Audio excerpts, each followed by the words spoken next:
If you asked anyone in the 3rd Battalion of the Karove Army who the finest soldier was, they would not hesitate. They would point to Captain Emeka Saro, tall, decorated, precise, the kind of man whose boots were always polished before dawn, whose salute was so sharp it could cut glass.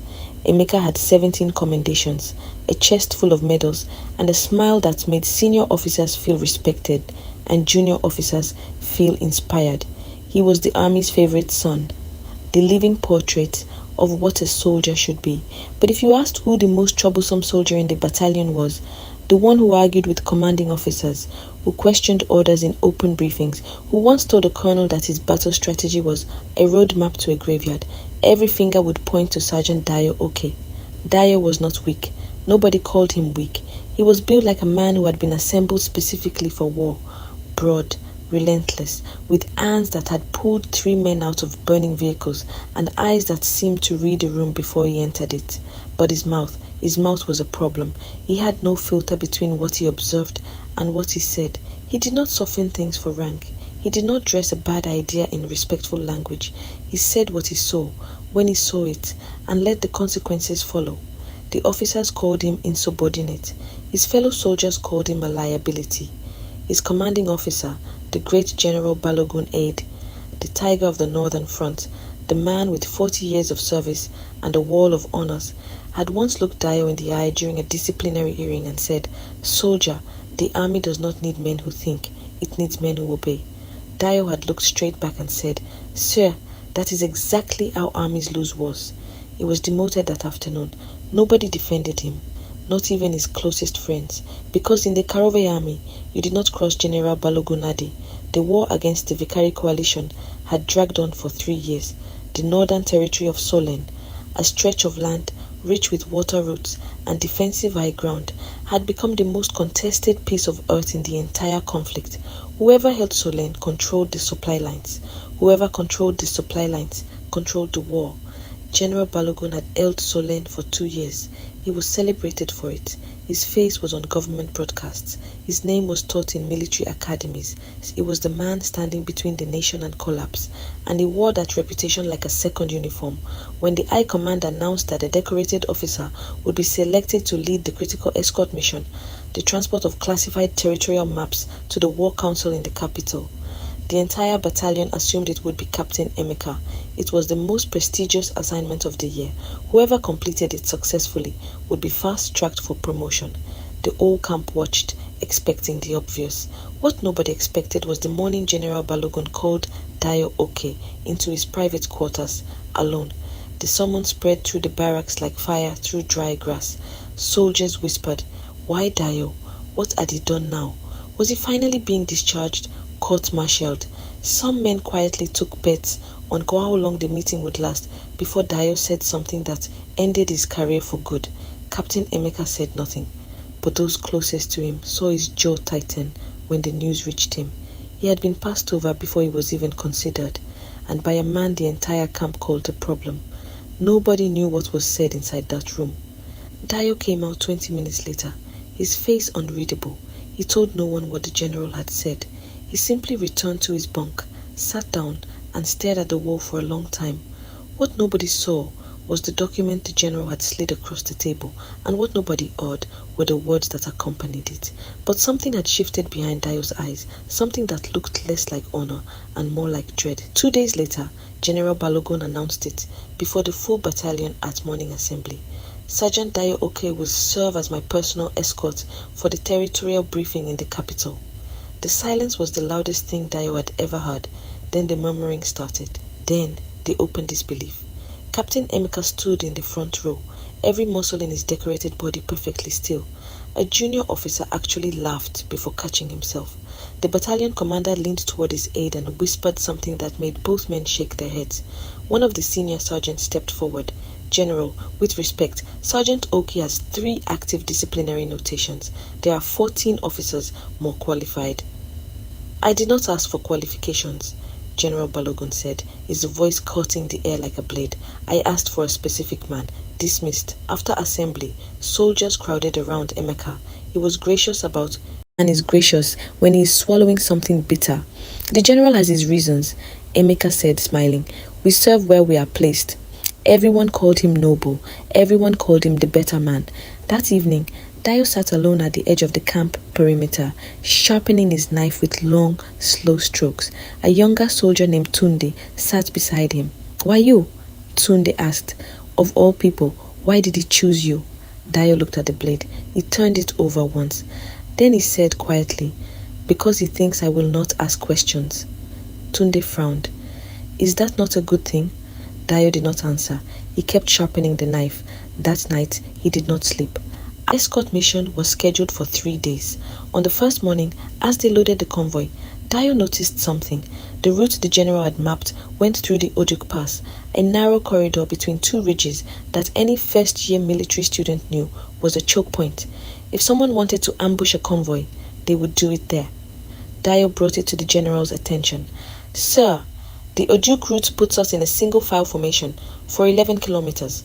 If there is any hostile intelligence about this movement, the route is chosen," the general said, not looking up from his papers. "Drive." Dio stood there. "Sir, the eastern road adds 40 minutes, but keeps us in open terrain." "Sergeant," the general's voice dropped to a register that had ended carriers. "Drive." They drove.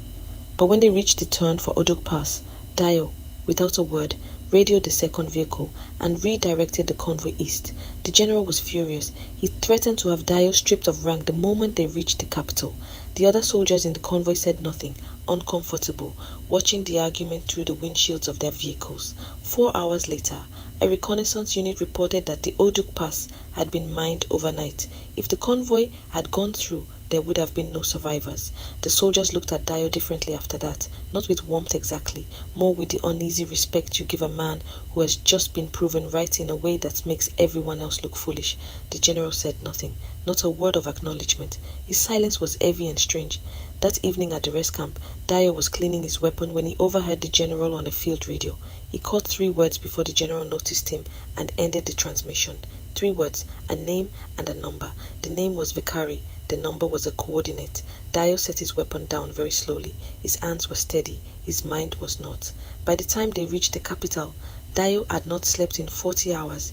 He had been watching, counting, connecting, and what he was assembling in his mind was not a picture he had any desire to finish. On the second night in the capital, General Balogun came to Dio's quarters past midnight. He was alone, which was unusual. He closed the door behind him, which was more unusual. And when he spoke, his voice had shed every layer of the commander and become something older, something cornered. "Tomorrow evening," the general said, "you will escort me to a private meeting at the Eastern District. You will come alone. You will be armed. You will ask no questions, and you will tell no one." Dio looked at him for a long time. "Who is the meeting with?" "That is not your concern." "Is it Vicari Coalition contacts, sir?" The general's face did not change. That was the answer. Dio stood up slowly. He picked up his jacket. He looked the general, the tiger of the Northern Front, the man with 40 years of service, the man whose face was on government broadcasts, directly in the eye, and he said, "No, sir." The general stared at him. "That is a direct order, Sergeant." "I understand that, sir. You will be court-martialed. You will lose everything." "Yes, sir." "Nobody will believe you. You are a disciplinary case with 3 notations. I am the most decorated general in the history of this army. If you walk out of this room and say one word about this conversation, I will have you in chains before sunrise." Dio put on his jacket, buttoned it slowly from the bottom up, straightened his collar. "Then I suppose," he said, "you had better prepare the chains." He walked out. The next morning, before the general could move against him, Dio went to the War Council offices and requested an urgent meeting. He was turned away. He went back. He was turned away again. On his 3rd attempt, a junior council aide, irritated, distracted, told him to put whatever he needed to say in a written report and leave it at the desk. Dio wrote the report, 3 pages, every detail, the radio transmission, the coordinates, the midnight visit, the order. He signed his name clearly at the bottom and left it on the desk. He was arrested by military police that same afternoon. The charge was desertion of duty and conduct unbecoming. The general's office had moved fast. Captain Emeka was brought in, quietly, privately. The general told him that Dio had fabricated a story to cover his own cowardice, that the sergeant had panicked during the mission and was now constructing lies to save himself. He told Emeka that as the battalion's most respected officer, his testimony would be needed to confirm Dayo's history of insubordination and mental instability. Emeka agreed. His testimony was measured, professional, and devastating. He spoke of Dayo's disciplinary record, his confrontational nature, his pattern of undermining authority.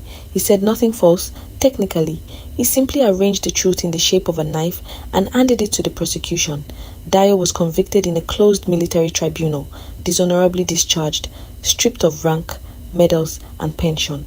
His written report was classified and buried. The general returned to Solan. The secret meeting happened. The deal was done. 6 weeks later, Solan fell. The official report said the enemy had superior intelligence about the defensive positions. 431 soldiers died in 3 days. The water routes were lost. The supply lines collapsed. The war shifted in ways that would take years to correct. The army mourned. The nation mourned. General Balogun wept publicly at the memorial service. He spoke beautifully about sacrifice and duty. His voice broke at exactly the right moment. Dayo watched the broadcast from a rented room in a city that did not know his name, eating a meal he had cooked on a single gas burner and said nothing to nobody. 3 years passed. The war ended not with victory, but with a negotiated settlement, the kind that leaves everyone dissatisfied and nothing resolved.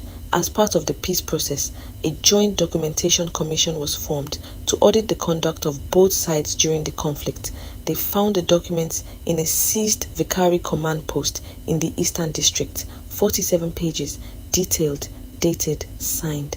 A territorial surrender agreement between the Vicary Coalition's Northern Command and a senior Karowe officer exchanging the coordinates and defensive schedules of the Solan territory for a sum of money deposited in a foreign account, and guaranteed safe passage for one man and his family when the war ended.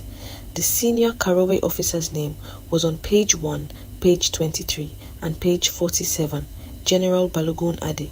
The commission also found something else, buried in the Vicary intelligence files, cross-referenced and flagged, a mention of a disruption during the pre-surrender phase.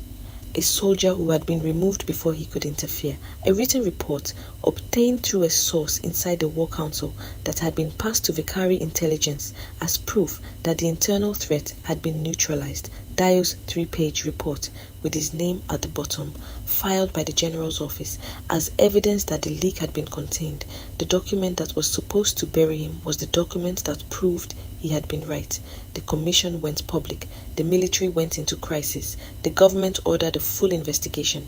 General Balogun was arrested at his home on a Tuesday morning, still in his sleeping clothes, while his neighbors watched from their doorways. Captain Emeka was called before the commission. He sat in the chair in his pressed uniform, and for the first time in his decorated career, he had nothing useful to say. His testimony at Dayo's tribunal had been entered into evidence. His name was in the record. He had not planted the poison, but he had handed it to the man who did, and he had done it for the sake of his own standing. He was not imprisoned, but his career ended that afternoon. He walked out of the commission building, and nobody saluted him. Dayo was located through a charity organization he had been quietly working with, training young men from displaced communities in basic security skills. He was brought before the reconstituted War Council, not as a defendant, but as a witness. Then, in a ceremony that was broadcast nationally and watched by nearly every soldier still serving, he was publicly reinstated, his rank restored, his medals returned, his pension paid in full with 3 years of interest. The council gave him a new designation, not a rank exactly, a title. They called him the Soldier of Record, the man who put the truth on paper when no one wanted to read it. Dayo stood at attention during the ceremony, in a uniform that had been pressed by someone else's hands, and when the citation was read aloud, he did not smile. He simply stood there, straight and still, the way a man stands when he has been carrying something heavy for a very long time, and has only just been allowed to set it down. General Balogun Aide was tried before a military tribunal, a public one this time, not a closed room. The 47-page. But he was a man who had chosen his career over his conscience, and the record would say so permanently. He moved to a smaller city and opened a small business. People recognized him sometimes. He never said much about it. The 431 names from Solan were inscribed on a new memorial wall at the military headquarters. At the base of the wall, a single line was added in smaller letters. Their ground was sold before they defended it. They died not knowing they had already been betrayed. Dio visited the wall alone early one morning before the crowds arrived. He stood in front of it for a long time. He did not cry. He read every name, all 431. Then he turned and walked back to work. Epilogue. 7 years later, a young recruit at the military academy raised his hand during a lesson on battlefield ethics. "Sir," the recruit said to his instructor, "the textbook says a soldier's first duty is to obey, but the Dio Oke case says a soldier's first duty is to the truth. Which one is it?"